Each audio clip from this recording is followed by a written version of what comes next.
اعوذ باللہ من الشیطان الرجیم بسم اللہ الرحمن الرحیم۔ اقصی اسلامک ایجوکیشن کے معزز سامعین و ناظرین اور امت محمدیہ کی مقدس ماؤں بہنوں، السلام علیکم ورحمۃ اللہ وبرکاتہ۔ امید کرتی ہوں آپ جہاں بھی ہوں گے اللہ کے فضل و کرم سے خیر و عافیت سے ہوں گے، اور دعا گو ہوں کہ اللہ پاک آپ کو ہمیشہ صحت و سلامتی کے ساتھ پیار و محبت والی، خوشیوں والی، اتفاق اور اتحاد والی زندگی عطا فرمائے، آپ کو کبھی کسی کا محتاج نہ بنائے، آمین۔ سامعین، آج میں آپ کی خدمت میں ایک بہت ہی خاص، مجرب اور طاقتور عمل لے کر حاضر ہوئی ہوں۔ اس عمل کے کرتے ہی انشاءاللہ بفضل خدا اللہ پاک آپ کی بڑی سے بڑی مشکل حل کرے گا، ہر حاجت پوری ہوگی، ہر خواہش پوری ہوگی، ہر دعا اللہ کریم آپ کی قبول کرے گا۔ آج میں آپ کو اللہ تعالیٰ کے ایک اسماء مبارک کی فضیلت، خواص اور وظائف کے بارے میں بتانے جا رہی ہوں۔ اللہ تعالیٰ کے ناموں کے ذکر کی فضیلت اور برکات بہت ہی زیادہ ہیں۔ اللہ تعالیٰ کا ذکر اطمینان قلب اور راحت جان کا سبب ہے۔ نبی کریم صلی اللہ علیہ وآلہ وسلم نے بار بار ارشادات سے ذکر اللہ کی اہمیت کو اجاگر کیا ہے۔ ذکر کے بارے میں حدیث بیان کی جاتی ہے تاکہ اہل ایمان احکامات نبوی پر عمل کر کے محافل ذکر کا اہتمام کریں۔ ذکر الہی یاد الہی سے عبادت ہے۔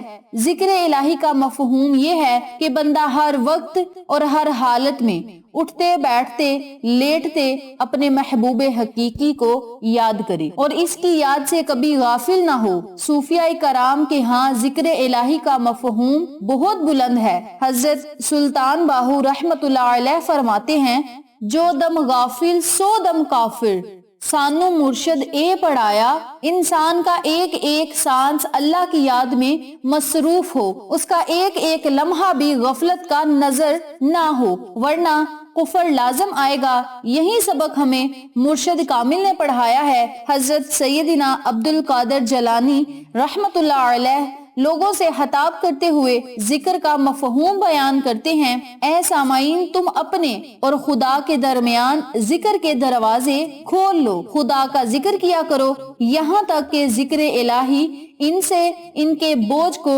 دور کر دیتا ہے۔ اس کا خلاصہ کلام یہ ہوا کہ ذکر الہی یاد الہی میں سکون ہی سکون ہے۔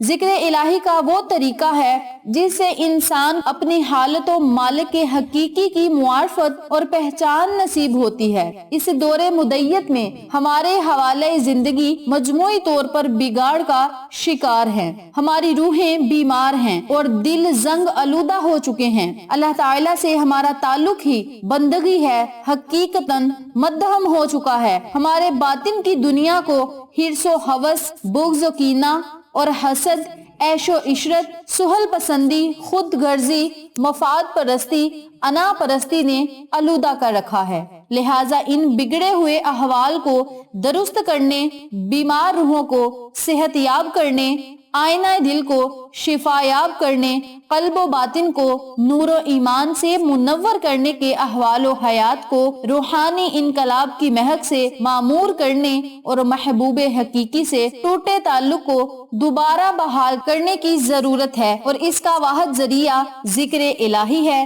ذکر الہی ہر عبادت کی اصل ہے۔ تمام جن و انسان کی تخلیق کا مقصد عبادت الہی ہے، اور تمام عبادتوں کا مقصود اصل یاد الہی ہے۔ کوئی عبادت اور کوئی نیکی اللہ تعالیٰ کے ذکر اور یاد سے خالی نہیں ہے۔ سب سے پہلی فرض عبادت نماز کا بھی یہی مقصد ہے کہ اللہ تعالیٰ کے ذکر کو دوہم حاصل ہو اور ہم وقت جاری رکھا جائے۔ تو ان تمام باتوں سے یہی ظاہر ہوتا ہے کہ بندہ جب اللہ کو یاد کرے گا، اللہ کو اللہ کے ناموں سے پکارے گا، قرآنی کلمات، قرآنی الفاظ کو پڑھ کے اللہ کو یاد کرے گا، تو اللہ کریم اسے ضرور عطا کرے گا۔ میری تمام بہنوں اور بھائیوں سے گزارش ہے کہ سب سے پہلے آپ نے جو کام کرنا ہے وہ ہے نماز کی پابندی۔ جتنی زیادہ ہو سکے نماز کی پابندی کیا کریں، کیونکہ ایک نماز ہی ہے جو ہمارے ساتھ قبر تک جائے گی۔ یہ دنیا کی جو بھی ہوس ہے، پیسے کی، عیش و عشرت، یہ سارا کچھ دنیا میں رہ جانا ہے، قبر میں صرف ہمارے نیک اعمال اور نماز جائے گی۔ تو آپ سب سے گزارش ہے نماز کی پابندی کریں۔ نماز کی پابندی کے ساتھ ساتھ جو نیک اعمال آپ کو بتائے جائیں، وظائف بتائے جائیں، ان وظائف کو کیا کریں، کیونکہ یہ وہ وظائف ہیں جو ماضی میں اللہ والوں نے کیے تھے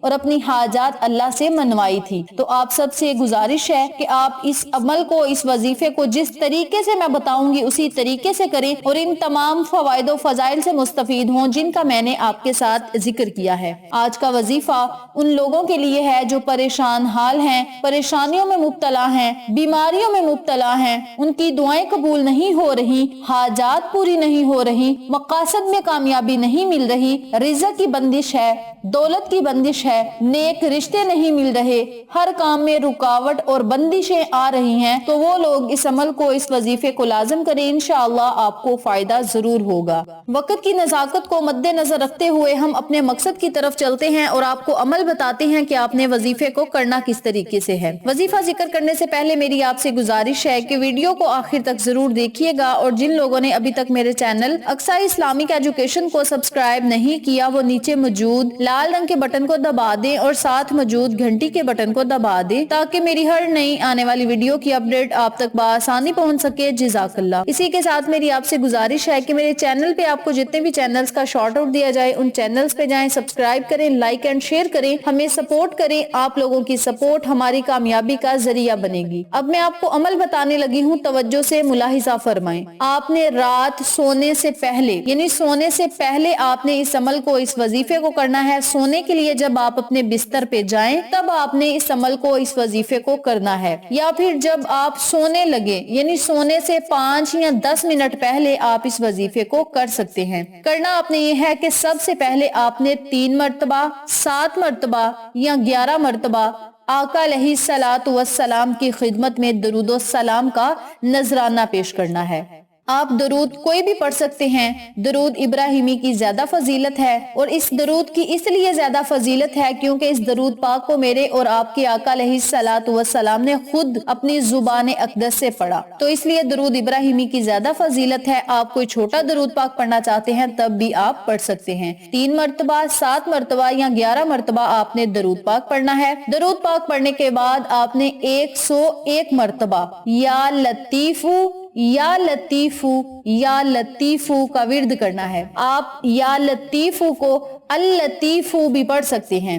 آپ کو جو لفظ آسان لگے آپ اس لفظ کو پڑھ سکتے ہیں۔ آپ چاہیں تو یا لطیفو بھی پڑھ سکتے ہیں، آپ چاہیں تو اللطیفو بھی پڑھ سکتے ہیں۔ 101 مرتبہ اس اسماء اعظم کو پڑھنے کے بعد آخر میں آپ نے اتنی مرتبہ درود پاک پڑھنا ہے جتنی تعداد میں آپ نے شروع میں پڑھا تھا۔ درود پاک پڑھنے کے بعد آپ نے اپنے رب سے خصوصی دعا کرنی ہے کہ مولا، اس عمل کو میں نے خالص تیری رضا کے لیے کیا ہے، اپنی رضا میں مجھے راضی فرما۔ مولا، سونے سے پہلے میں تیری حمد و ثنا بیان کر رہا ہوں، تیرے نبی پہ درود و سلام بھیج رہا ہوں یا رہی ہوں۔ مولا، میری تمام نیک دلی حاجات کو پورا فرما، مقاصد میں کامیابیاں عطا فرما، میری دعاؤں کو قبول شرفیت کا اعزاز عطا فرما، کامیابیاں میرا مقدر بنا دے۔ آپ کی جو بھی حاجت ہے آپ نے اسے ذہن میں رکھنا ہے اور اس حاجت کے متعلق آپ نے اللہ رب العزت سے دعا مانگنی ہے۔ رزق کی اگر تنگی ہے تو رزق کے لیے دعا مانگے، دولت کی کمی ہے دولت کے لیے دعا مانگے، بندش کو ختم کرنا چاہتے ہیں تو آپ اللہ سے رکاوٹوں، بندشوں کو ختم کرنے کی دعا مانگے۔ اگر آپ کی حاجات پوری نہیں ہو رہی، دعائیں قبول نہیں ہو رہی، جو بھی آپ کا مقصد ہے آپ نے اس مقصد کو اپنے ذہن میں رکھنا ہے اور اس عمل کو آپ نے رات سونے سے پہلے پڑھنا ہے۔ انشاءاللہ اس عمل کے کرنے سے آپ کو بہت زیادہ فائدے حاصل ہوں گے، آپ کی حاجات پوری ہوں گی، نمبر 2 پہ دعائیں قبول ہوں گی، نمبر 3 بیماریوں سے آپ کو نجات ملے گی۔ اس کے علاوہ بھی آپ کو بہت زیادہ دنیاوی فائدے بھی ہوں گے اور آخرت میں بھی آپ کے درجات بلند ہوں گے۔ اس عمل کو جس طریقے سے بتایا ہے اسی طریقے سے کریں اور مسلسل اس عمل کو آپ نے 21 دن تک جاری رکھنا ہے۔ 21 دن پورے ہونے سے پہلے پہلے انشاءاللہ اللہ کریم آپ کے مقاصد میں آپ کو کامیابیاں عطا کرے گا اور معجزات آپ خود اپنی آنکھوں سے دیکھیں گے انشاءاللہ بفضل خدا۔ ویڈیو پسند آئے تو لائک کریں، شیئر کریں، چینل کو سبسکرائب کریں اور ساتھ موجود بیل آئیکن کو دبا کے آل نوٹیفیکیشن پہ کلک کریں تاکہ میری ہر نئی آنے والی ویڈیو کی اپڈیٹ آپ تک بآسانی پہنچ سکے۔ انشاءاللہ پھر کسی نئے وظیفے یا اچھی معلومات کے ساتھ آپ کی خدمت میں حاضر ہوں گے، تب تک کے لیے اللہ نگہبان۔